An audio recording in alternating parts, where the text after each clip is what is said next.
मुसीबत से तस्लियत मुस्तहब है। जिन पर भी मुसीबत आई है मुस्तहब है। अब इसमें फ़र्क नहीं पड़ता कि चाहे वो मसलन छोटे हैं, मसलन बड़े हैं या ज़न मर्द, फ़र्क नहीं पड़ता। छोटों से भी तस्लियत कहना चाहिए और बड़ों से भी। और इसी तरह ज़न मर्द जो भी हैं तस्लियत मुस्तहब है कि औरतें जाएं औरतों के लिए, मर्द जाएं मर्दों के लिए तस्लियत गोई, या फिर रिश्तेदार हैं तो वहाँ जाना चाहिए। और तस्लियत मुस्तहब है। नंबर 2, ये जो तस्लियत है, तस्लियत दफने मय्यत के बाद मुस्तहब है। साहिबान मुसीबत की शान के मुताबिक तस्लियत भी मुख्तलिफ होती है। मसलन यतीम बच्चा हो, एक बच्चा जो यतीम हो चुका है, तो उसके लिए तस्लियत क्या है? सर पे शफकत का हाथ फेरना या रखना, और ये मुस्तहब है। इसी तरह बड़ों के लिए जाके आप तस्लियत कहते हैं उसे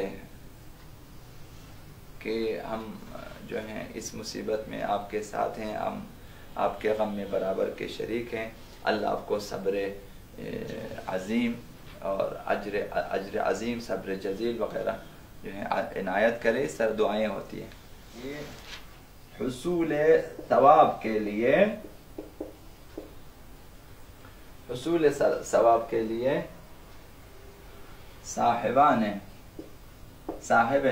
अज़ा के पास हाजिर होना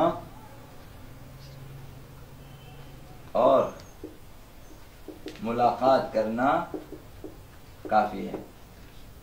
अगर चंद इजहार हमदर्दी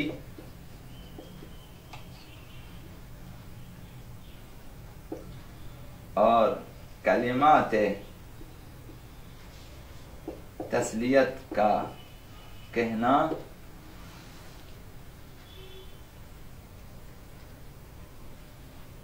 अफजल है। साहिबान अज़ा की तरफ से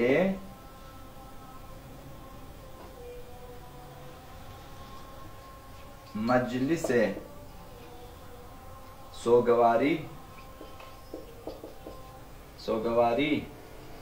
बपा करना और लोगों को खाना खिलाना मुस्तहब नहीं है। मुस्तहब नहीं है कि वहाँ साहिबान अज़ा खाना खिलाएं, लोगों को दावत दें कि मजलिस सोगवारी बपा करें, कि आओ आज़ादारी करें ना, इस गम में भी लोगों को खाना। मुस्तहब नहीं है। मुस्तहब ये कि दूसरे लोग वहाँ उनको खाना खिलाएं। बिल्कुल हमारे माशरे में बरअक्स अमल हो रहा है।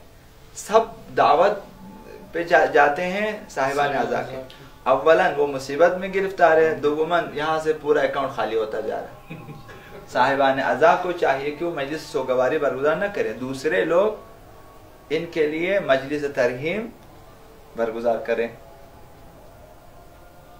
दूसरे लोगों का काम है, हमसायों का, रिश्तेदारों का, दोस्तों का काम है कि वो बारी बारी साहिबान अज़ा के लिए खाने लेकर जाएं। 3 दिन तक मसलन वो अपने घर में चूल्हा ना जलाए, दूसरे लोग लेके जाएं उनके लिए खाना, कि वो आज़ादारी में बैठे, बाकी लोग एहतिमाम करें।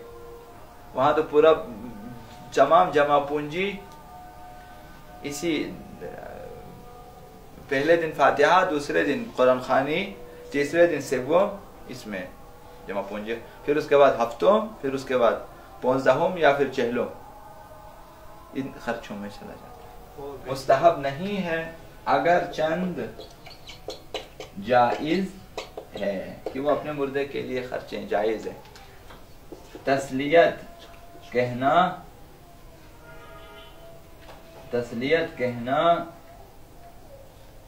दफन से पहले भी मुस्तहब है।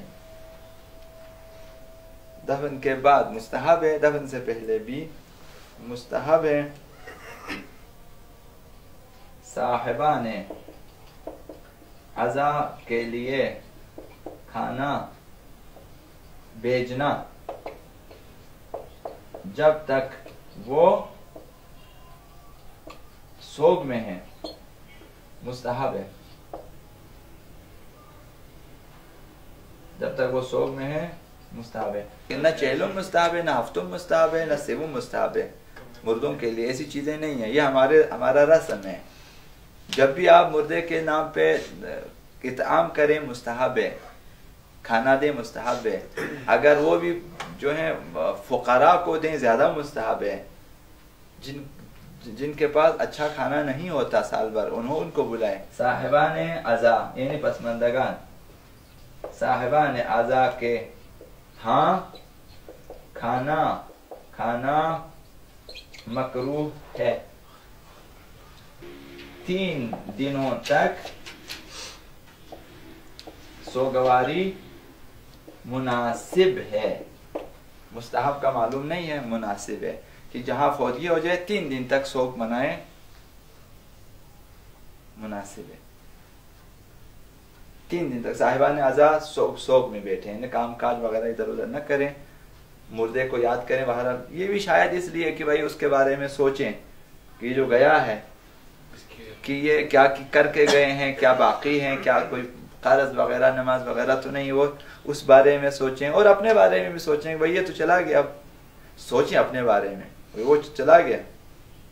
शायद 3 दिन इसलिए कि अपने बारे में सोचें। ना हम कब्रिस्तान में अपने बारे में सोचते हैं, न साहिबान अज़ा के पास जब तस्लियत के लिए जाते हैं अपने बारे में नहीं सोचते। वहां भी सियासी गुफ्तगू है, कब्रिस्तान में भी सियासी गुफ्तगू है, सिवम में भी सियासी गुफ्तगू है, या फिर भंडार है। साहिबान अज़ा को गम बुलाने की वसीयत और सिफारिश मुस्तहब है।